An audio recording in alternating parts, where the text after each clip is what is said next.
बच्चों, मैं army institute से। मेरी पिछली कक्षा में मैंने आपको विशेषण के बारे में बताया था कि विशेषण की क्या विशेषता होती है, क्या उसकी परिभाषा होती है और उसके भेद। उसी क्रम में अपन जो लास्ट रहा था सार्वनामिक विशेषण, इसकी जो परिभाषा होती है वो क्या होती है कि जो सर्वनाम शब्द विशेषण की भांति किसी संज्ञा के पहले लगते हैं या प्रयुक्त होते हैं, उससे और संज्ञा की विशेषता बताते हैं, उसे सार्वनामिक विशेषण कहे जाते हैं या उसे सार्वनामिक विशेषण कहते हैं।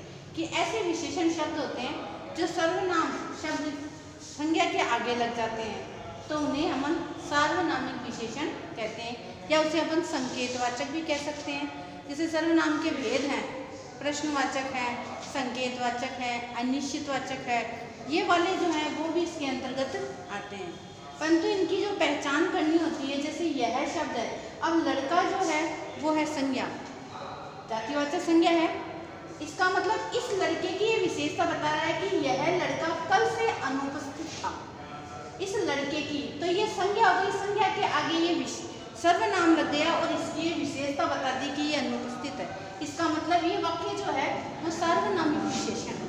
इसी प्रकार से ये वह शब्द है, ये भवन जो है वो जातिवाचक संज्ञा है। इस संज्ञा के आगे ये सर्वनाम लग गया कि वह भवन राम प्रताप का है, इस राम प्रताप का ये भवन है, ये इसकी विशेषता बता दी, उसकी ओर संकेत कर दिया। इसलिए ये संकेतवाचक जो होता है वो भी सार्वनामिक के अंतर्गत ही चला जाएगा।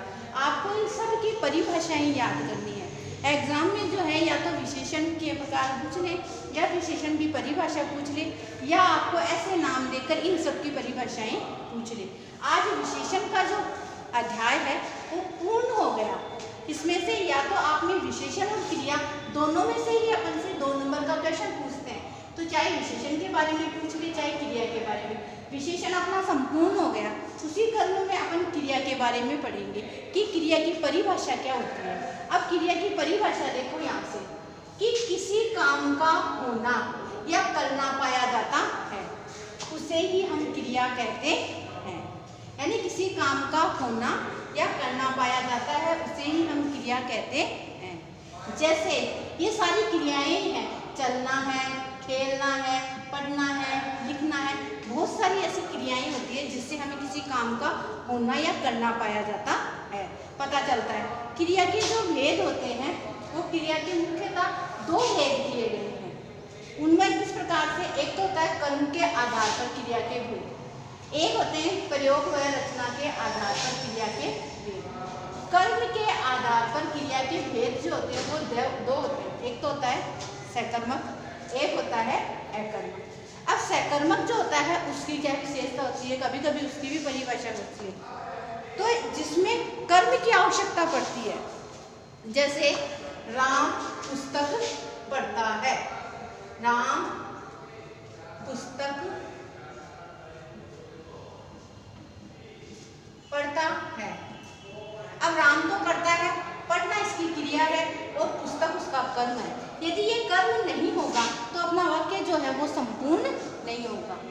और अकर्मक जो होती है उसमें हमें कर्म की आवश्यकता नहीं पड़ती है। जैसे राम पढ़ता है या राम सोता है, अब सोने के लिए उसे कर्म की जरूरत नहीं है, तो ये वाक्य जो आ जाएगा वो अकर्मक आ जाएगा और ये वाक्य जो आ जाएगा वो सकर्मक आ जाएगा।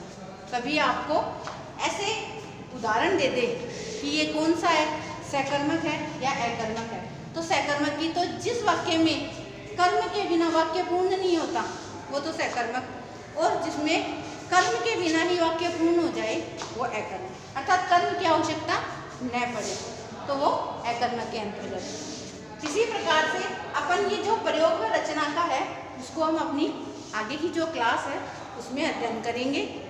Thank you, have a nice day.